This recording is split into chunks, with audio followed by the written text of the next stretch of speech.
Hey everyone, welcome back to Crypto Cash. Thanks again for joining me here. Hope you're having an amazing day. We're taking a quick look here at Avalanche. We're going to make sense of this rising wedge pattern. I got questions about that earlier, how to play those out. Also, just kind of the fact that the price action is bouncing off the lower half of this the cloud here. So we could have a potential situation where the price action does recover. So Avalanche isn't in dire straits by any stretch. It's pulling back naturally. We see this overextension here where the price comes down to a 7 and then down to a 3. So there's a good chance we will see a recovery here, but equally as much a chance of the price potentially going down. So we got to look at a few key factors to kind of narrow that down for us and also kind of see where we're at here. So if you are new to the channel, thanks again for watching.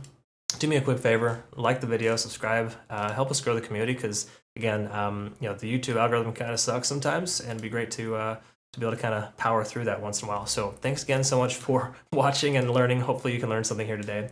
Also, if you are new to the channel, even if you're not, make sure you consider joining over Bitunix using the link down below for this. It's a new exchange that we use that has no VPN, no KYC required, phenomenal newbie benefits, and just an excellent exchange, in my personal opinion. I'm a Bitget fan, don't get me wrong, but with KYC requirements, a lot of my US and Canadian members got screwed. So this is going to kind of help get you back in the game, so to speak. So be sure to check them out. Phenomenal exchange. So what we want to do is let's look at the larger time frames and kind of go from there.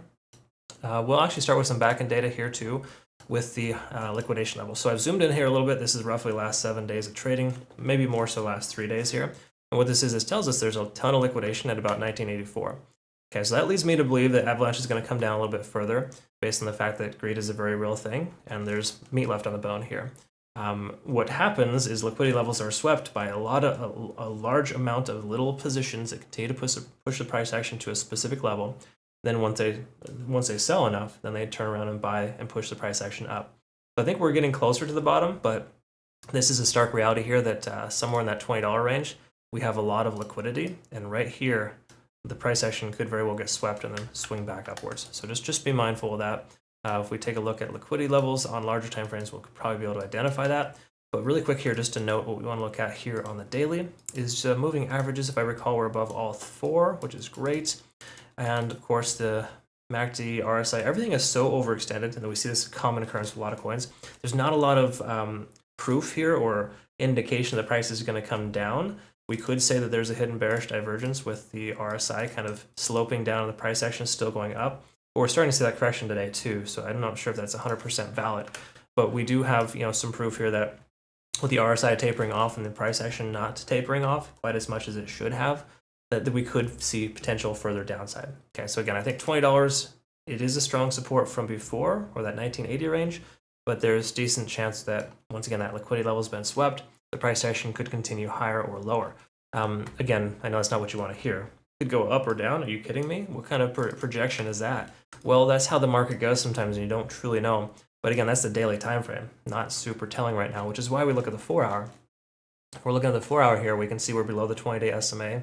Naturally, that's a first eye-opener, right, where you kind of want to start paying attention. Okay, we lost our moving average there. Not a great sign. We are treading water at 50 on the RSI.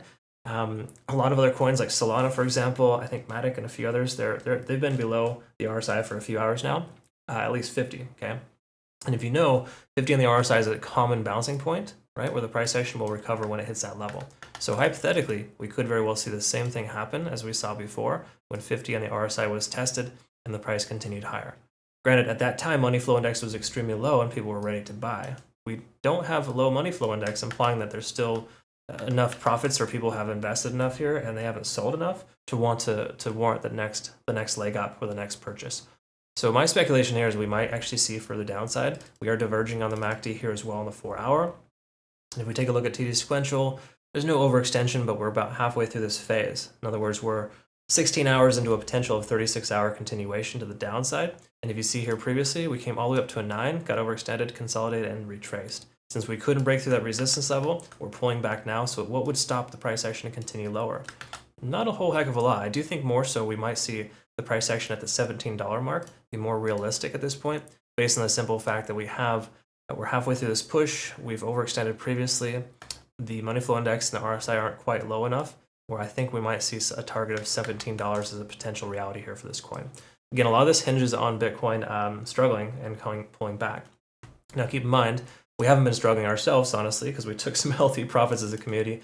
yesterday at near 60%, third target. We hit 4 targets on our scalping trade there for Avalanche. That is a short. Looks like our bot is picking up a second short. So we average entry there at about $20. So it does look like we are short biased for our scalping trades. Okay. Again, I'm leaning a little bit more towards that as well here. I do think $17 to $18 would be a realistic target. But once more, we do have a support at $19.80/$20. So we kind of got to give that a chance to see if it's going to work out. Let's go ahead and quickly double check the hourly. This is a confirming factor that I like to look at all times before I take trades. And if we're going to see what the Ichimoku Cloud tells us here, as I mentioned previously, you typically don't want to take a long position here when you're in the cloud or a short. I mean, we don't have full-on confirmation the price action is broken below that moving average yet. So the truth here is that a short position may not be 100% viable. But with our day trading bot picking up some short entries here, that leads me to believe with this momentum from the conversion line being below the baseline, lagging span free and clear, we've got another 24 to 48 hours of potential bearish divergence. So I'm leaning more towards the price action again, hitting the 17 to 1850 range, potentially this lower Fibonacci level of 0.618. Honestly, that's not too bad of a trade. That'd be somewhere in range of about 7-8% correction. So I think we're looking pretty decent here for a potential trade to the downside. So I'm heavily considering a short position now here with Avalanche, but a lot of this is based on a few key factors, okay? So I just want to touch on this here. I talked about this in my Bitcoin video today. Make sure you watch that if you haven't already, because you need to know what Bitcoin is doing, but Bitcoin dominance is increasing today, and the price of Bitcoin is coming down. Meanwhile, alts are surging to the downside, and they're dumping pretty hard. Okay, so for us to be able to see any stability for this altcoin, we need stabilization from Bitcoin dominance and more money coming back into Bitcoin. I don't think we're going to see that right away. We're more likely to see Bitcoin dominance coming down and the price of Bitcoin going down, and then it's all stabilizing. So I don't really think we're going to see a massive resurgence here from altcoins today. I think we might see more so some green activity tomorrow, and today we'll probably continue some bearish sentiment here. So those are my 2 cents. I hope that makes sense. Comment below. Let me know, darn it, what the heck do you think Avalanche is going to do next? I always love to hear from our viewers. Please, of course, help grow the channel by liking the video and commenting. Those 2 things really help the YouTube algorithm so we can get this content out there. I hear all the time from my members that this is priceless content, so love to be able to get more views and really deeply appreciate your support. Thanks again so much to those who've been watching for years. You're phenomenal. Keep it up. I deeply appreciate you. But I hope you all have a great rest of the day either way, and you learned something here. Have a good one. We'll talk to you in the next one. See you tomorrow.